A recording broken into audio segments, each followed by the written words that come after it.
मैं कुलदीप आपका आपके परिवार राजस्थान पुलिस पाठशाला में हार्दिक स्वागत करता हूँ, हार्दिक अभिनंदन करता हूँ। कैसे हैं आप सब मैं उम्मीद करता हूँ आप सब अच्छी तैयारी कर रहे होंगे और सब अच्छे होंगे। तो आज का हमारा विषय रहने वाला है कि ओएमआर को कैसे भरे, ओवरथिंकिंग कैसे बचे और आपको आए हुए प्रश्न गलत हो रहे हैं तो उनका समाधान कैसे करें। तो आइए वीडियो की शुरुआत करते हैं। तो सबसे पहले मैं ओएमआर का बता दूं, मैंने कैसे ओएमआर का जो अटेम्प्ट किया था, कैसे ओएमआर को भरा था, तो इसके बारे में हम चर्चा करने वाले हैं। तो ओएमआर को सबसे पहले भरने से पहले आपको जो भी आपकी सीरीज है, तो सीरीज में जो भी आपकी सीरीज है, अगर ए सीरीज है तो आपको पेपर में को छांटने में कोई दिक्कत नहीं आएगी, क्योंकि ए सीरीज में सभी जो चीजें होती है वो सब पार्ट वाइज होती है, उसमें मिक्स क्वेश्चंस नहीं आते हैं। और आपने सबसे पहले जब ओएमआर भरते हैं तो आपको रोल नंबर का पूरा ध्यान रखना है, और रोल नंबर को जो रोल नंबर है उसी गोले में भरना है। आपका नाम का ध्यान रखना है। ऐसे नाम का कोई फर्क पड़ता नहीं है, क्योंकि मेरा खुद का नाम गलत हो चुका था, तो कोई दिक्कत नहीं है, नाम से कोई फर्क नहीं पड़ता है। आपका रोल नंबर, आपका बुकलेट सीरीज जो भी है वो सही होना चाहिए। उसके बाद मैं बता दूं, पेपर के अंदर ओएमआर का इस्तेमाल करते टाइम आप उसे कैसे कर सकते हैं।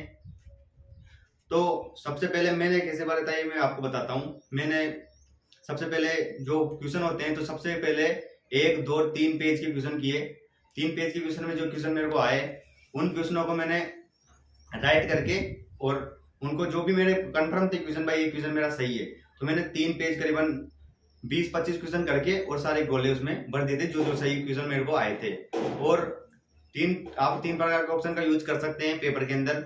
जैसे अगर आपको क्वेश्चन आ रहा है, कंफर्म आ रहा है, तो उस पर राइट कर सकते हैं। अगर थोड़ा सस्पेंस में आप तो उस पर गोला कर सकते हैं, और आपको अगर बिल्कुल भी उसका आइडिया नहीं है तो उस पर आप क्रॉस लगा सकते हैं। इस प्रकार आपको अगर पेपर भरेंगे तो ओएमआर में आपको ज्यादा डिफिकल्टी नहीं होगी, आपका पेपर आसानी से होता जाएगा और आपका पेपर एक तरफ से होता चला जाएगा। और मैं आपको बता दूं, पेपर करने से पहले जो आपको अगर रीजनिंग का पार्ट है, तो रीजनिंग का पार्ट आपको सबसे बाद में करना है, क्योंकि रीजनिंग में अगर आप उलझ जाते हैं तो आपको दिक्कत दे सकती है रीजनिंग। तो रीजनिंग को आप सबसे बाद में करें।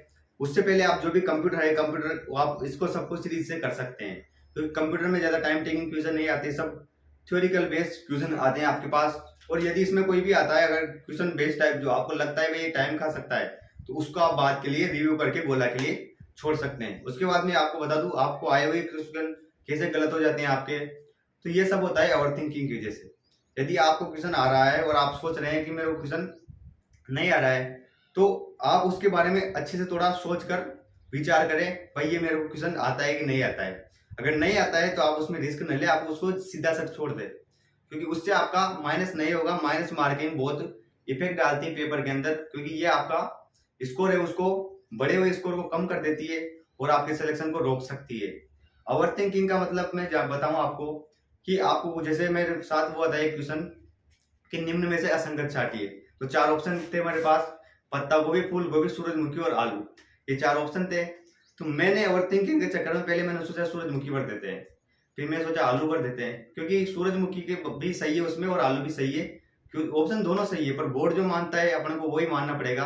तो मैंने सोचा मैंने कि यार आलू धरती के नीचे आता है, और ये जो पत्ता गोभी, फूल गोभी और सूरजमुखी ये धरती के ऊपर आते हैं। तो मैंने ये वाला माइंडसेट लगा लिया, पर कि जब बोर्ड ने क्वेश्चन माना तो बोर्ड ने माना कि पत्ता गोभी, फूल गोभी और आलू तीनों सब्जियां है, और सूरजमुखी अलग से एक ये है, तो एक फूल है, तो ये अलग मानकर उन्होंने ये वाला क्वेश्चन सही माना। तो आपके ये इसी तरह से है ना, जो आए हुए क्वेश्चन है परीक्षा के अंदर वो भी गलत होते जाते हैं।